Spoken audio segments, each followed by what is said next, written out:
जाति जनगणना का मतलब क्या है, आखिर क्यों इसकी जरूरत पड़ी, सरल शब्दों में पूरी कहानी आपको बताएंगे। केंद्र की मोदी सरकार ने जाति जनगणना करवाने का फैसला कर लिया है।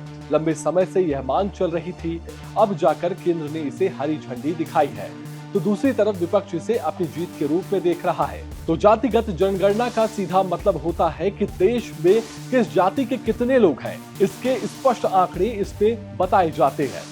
देश में जातिगत जनगणना पहले भी हुई है, लेकिन तब ओबीसी को उसमें शामिल नहीं किया गया था। ऐसे में बात जब भी जातिगत जनगणना की होती है, इस सबसे ज्यादा चर्चा इस बात की रहती है कि देश में ओबीसी वर्ग अब कितना ज्यादा बड़ा बन चुका है। आखिर इस समाज के कितने लोग देश में रह रहे हैं। इस बार जो भी जातिगत जनगणना करवाई जाएगी, सभी की नजर सिर्फ इस बात पर रहेगी, ओबीसी कितने प्रतिशत है। दरअसल जातिगत जनगणना की शुरुआत अंग्रेजों के समय से ही हो गई थी। सबसे पहले साल 1931 में जाति जनगणना करवाई गई थी। उस वक्त ही यह तय कर लिया गया था कि हर 10 साल में जातिगत जनगणना करवाई जाएगी। ऐसे में 1941 में फिर इस प्रक्रिया को किया गया, लेकिन तब आंकड़े सामने नहीं रखे गए।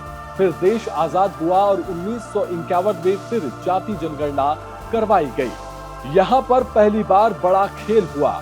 इतने बड़े सर्वे में ओबीसी वर्ग को शामिल नहीं किया गया, सिर्फ अनुसूचित जाति और अनुसूचित जनजातियों को जनगणना में रखा गया। 2011 तक ऐसे ही चलता रहा।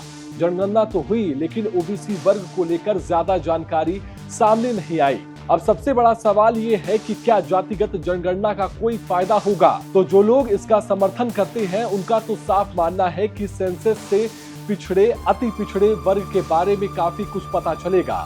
उनकी शैक्षणिक, सामाजिक, राजनीतिक और आर्थिक स्थिति को लेकर स्पष्ट जानकारी सामने आएगी।